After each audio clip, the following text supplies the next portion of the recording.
Manu, bonsoir. Merci de prendre le temps malgré tout de vous arrêter. Comment vous qualifiez le match de ce soir tout d'abord, et puis comment vous l'expliquez? Est-ce que c'est le fait d'avoir une faible rotation quand beaucoup de points sont venus du banc du côté de La Roche? Est-ce que c'est sur l'état d'esprit? Comment vous avez jugé la prestation de vos joueurs? Non, mais ce soir il y a non-match, très clairement. Tu passes complètement au travers du match. Tu avais une équipe qui était déterminée du début à la fin. Tu vois, même avec ces petites jeunes à la fin, je trouve que il a répondu dans l'agressivité, et puis nous on n'y était pas, mais vraiment dès les premières secondes, on l'a vu dès les premières secondes qu'on n'est pas rentré dans le match, et en fait on n'est jamais rentré dans le match. Donc voilà, on a vu une équipe de Landerneau qu'enchaîne, qui est à 3-0, et puis une équipe de La Roche, comme tu l'expliques, voilà, qui a des hauts et des bas, hein. Ça a été le cas tout au long de la saison. Donc il faut s'accrocher, et puis tout de suite passer au match suivant, parce que le match de Landerneau, je pensais sincèrement qu'il allait avoir un match beaucoup plus serré que ça. Et ça n'a pas été le cas. Et par contre, le match de Saint-Amand, on ne peut pas le perdre. Donc autant celui-ci, je savais que ça allait être compliqué. Je m'attendais à un vrai combat, il n'y en a pas eu en fait. Mais par contre, à Saint-Amand, on joue notre maintien, donc on n'a pas le droit de le perdre, donc on va avoir une pression. Mais en même temps, mon groupe, je connais la valeur de mon groupe, et je sais que quand il en prend une comme ça, voilà, la réaction elle sera, j'espère, immédiate. Donc quelque part, d'en prendre une ici, j'espère que ça va nous aider à avoir une grosse réaction et d'aller gagner à Saint-Amand. Parce que du coup Saint-Amand a craqué totalement dans le troisième quart de leur côté. Ça joue à la différence de points entre l'adversaire en cas d'égalité au classement, parce que je crois que vous êtes juste devant eux grâce à ça pour le moment. Non, on est devant parce qu'on a gagné le match 1 des playdowns. Ouais, donc on avait fait à peu près égalité, je crois, sur les matchs. Ouais, c'est ça. Il y avait 3 voilà, et donc là, on doit être à plus 11 ou plus 13, je crois. Donc non, mais il n'y a pas de choix. Là, il n'y a même pas de calcul trop à faire. C'est absolument à gagner à Saint-Amand, parce que sinon, tu vas te mettre en danger par rapport au match 1. Donc voilà, on va être comme ça dimanche.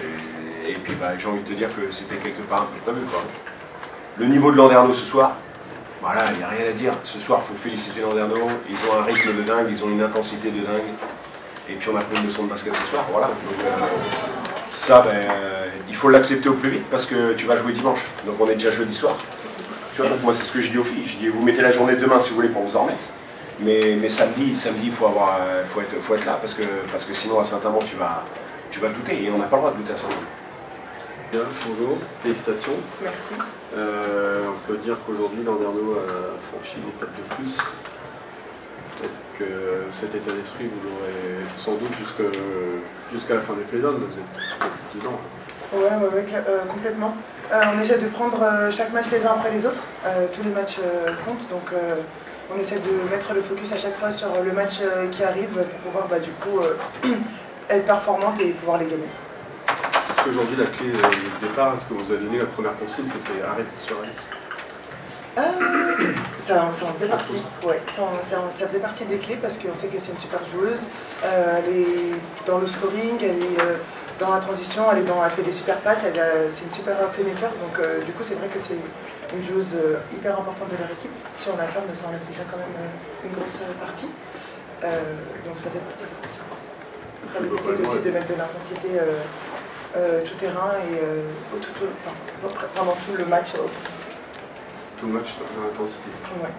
Le prochain match, ça va être la même chose. Ouais. Je trouve que c'est un peu aussi notre leitmotiv pendant tous ces playdowns, mais c'est aussi un peu ce qu'on a fait pendant toute la deuxième partie de saison. Quand on met de l'intensité, au final, les équipes en face, elles ne peuvent pas toujours suivre. Et puis c'est aussi, surtout souvent, c'est celui qui va mettre l'intensité en premier, celui qui va mettre le premier point en premier. Donc ça compte. Il y avait une très grosse ambiance ce soir à la cimenterie. Ouais. Ça vous a porté, ça vous a aidé un peu? Ouais, vraiment. On enchaîne des séries où on fait des stops, on intercepte des ballons et on enchaîne en contre-attaque. Quand on entend la salle qui crie, en fait, du coup, c'est plus facile d'aller chercher la deuxième interception à la suite. Alors qu'il y a des matchs où on va faire une interception toutes les 5 minutes. Là, on a eu des séquences où on faisait 3 interceptions en même pas 30 secondes. Ouais. Donc ça nous a vraiment poussé. Ouais. Vous marchez sur l'eau pour l'instant? On va dire qu'on a marché sur l'eau, mais bon, il faut quand même avoir les pieds sur terre, parce qu'il nous reste 3 matchs, et on sait que pendant les playdowns, tous les matchs sont importants, toutes les équipes sont à peu redoutables, donc ça va jamais être des matchs faciles. Et là, ce week-end, on se déplace à Charleville, donc il va falloir encore mettre encore plus d'intensité et être encore plus focus. Félicitations une fois de plus. Merci. Ça devient une bonne habitude pour Landerneau. Vous enchaînez. Ouais, c'est bien, ça fait du bien de gagner des matchs. Donc les deux, on sait que la chose la plus importante c'est de gagner, donc on apprécie de continuer notre petit bout de chemin. Il a gagné de points et gagné de cette manière-là aussi. Votre homologue venait de dire à l'instant qu'il a pris une leçon de basket ce soir. Il marque 42 points, c'est leur pire match offensif de la saison sur ce point-là. On vous a senti dans le combat dès le départ. Comment vous expliquez la prestation justement si réussie de vos joueuses et l'écart de niveau entre les deux équipes? Je pense que l'écart il est anecdotique. C'est un match. Je pense que ça n'avait pas le écart entre les équipes sur la saison. Maintenant, on est en mission. On est en mission ce soir. On avait à cœur de mettre de l'intensité pendant 40 minutes. On savait qu'on jouait à plus qu'elle. Elle jouait à 6-7, on jouait à 9. Donc, et puis on voit dans les temps de jeu, on a pu vraiment avoir du turnover et l'intensité n'a jamais baissé. À la fin de la première mi-temps, ils ont perdu 20 ballons. À la fin du match 38, je pense que ça a été là la clé pour nous. Je ne sais pas si c'est une leçon parce qu'on met beaucoup de points en contre-attaque parce qu'on fait une interception. J'ai envie de dire que ce soir on était plus frais peut-être physiquement et on était aussi très focus mentalement.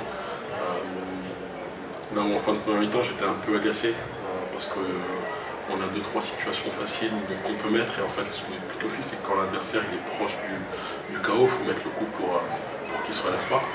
Et en fait en début de deuxième mi-temps elles ont été chercher le chaos tout de suite, ce qui fait qu'il n'y a pas eu vraiment de deuxième mi-temps. Et c'est là que je les félicite parce que mentalement elles ont été très fortes. D'habitude on est souvent inconstant dans ce qu'on fait. Et ce soir il y a vraiment eu de la constance. À part les derniers cartons 9-6, mais c'est parce que je pense que voilà, tout le monde ouvre son banc. Voilà, mais vraiment félicitations aux joueurs, elles ont été extraordinaires. Et on s'est longtemps posé la question de laisser des jours de repos ce week-end. On a laissé 2 jours et demi et on voit que mentalement elles sont très très fraîches. Ce qui est encore plus satisfaisant quand on est entraîneur, c'est qu'il n'y a pas non plus en taux de réussite, en particulier en première période, mais il n'y a pas en taux de réussite au tir dingue. Vos joueurs n'étaient pas en surjeu non plus. Non, on n'a pas une super adresse. On met 70 points, qui est on va dire notre moyenne depuis le mois de janvier. Par contre là on est très fort, c'est en défense. On encaisse 24 points en première mi-temps et 18 en deuxième. C'est-à-dire que j'avais dit au fil, il faut faire un match de défense. C'est par la défense que ça passera, il fallait stopper Clark, il fallait stopper Suarez, il fallait stopper Adams. On l'a plutôt bien fait. Gomis qui faisait toujours des super matchs contre nous, ce soir avec un point, donc c'est aussi quelque chose de très bien. Je pense que globalement les filles ont fait un job fantastique. Et puis vous avez aussi bien géré les fautes. On l'a vu, du coup, Gomis qui était à sa 4e faute, à la 22e. Dans le deuxième, vous avez eu en nombre de lancers francs dans le deuxième quart-temps assez impressionnant. De votre côté, vous avez très bien défendu, tout en restant dans la égalité, en tout cas sans faire de fautes. Oui, je pense que ça vient aussi de la fraîcheur. On a eu beaucoup de turnover, le fait de sortir Rémi du banc et d'avoir Awa qui pouvait tout de suite être très impactante sur Clark, ça a eu son effet. Awa ne met pas beaucoup de points ce soir, mais défensivement, l'impact qu'elle a dans les cils, ce qu'elle donne, dans les rebonds, c'est super. Et ça nous permet derrière, quand on fait des rotations, d'avoir des gens qui sont prêts face à des gens qui sont déjà fatigués.